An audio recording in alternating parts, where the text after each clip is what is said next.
కోర్టుల్లో పెండింగ్లో ఉన్న కేసుల్లో 50% పైగా రాజీ మార్గం ద్వారా పరిష్కరించగలిగేవే ఉన్నాయని, పరస్పర అవగాహనతో వీలైనన్ని ఎక్కువ కేసులను పరిష్కరించుకునే దిశగా ప్రతి ఒక్కరూ కృషి చేయాలని జిల్లా ప్రధాన న్యాయమూర్తి వరప్రసాద్ అన్నారు. జూన్ 10వ తేదీన జిల్లా కోర్టు ఆవరణలో నిర్వహించే జాతీయ లోక్ అదాలత్ నిర్వహణపై బుధవారం డిఎల్ఎస్ఏ కార్యాలయంలో సమావేశం నిర్వహించారు.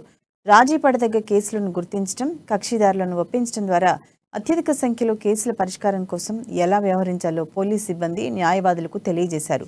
ఈ కార్యక్రమంలో ఎస్సీ ఎస్టీ కోర్టు న్యాయమూర్తి శివరాం ప్రసాద్, డిఎల్ఎస్ఏ కార్యదర్శి క్షమా దేశపాండే, న్యాయమూర్తులు ప్రమీలా జైన్, సూర్యవారి మంజుల, బార్ అసోసియేషన్ అధ్యక్షులు నగేష్, ఎస్పీ ఉదయ్ కుమార్ రెడ్డి తదితరులు పాల్గొన్నారు. In Adilabad proper, there are several criminal cases pending. There are two courts, that is JFCM court and PCR court. The criminal cases pending in JFCM court Adilabad are 2008-90, and similarly, the pendency of criminal cases in PCR court is 1550. So from these figures, I think 50% of these cases would be certainly compoundable cases. So I am happy that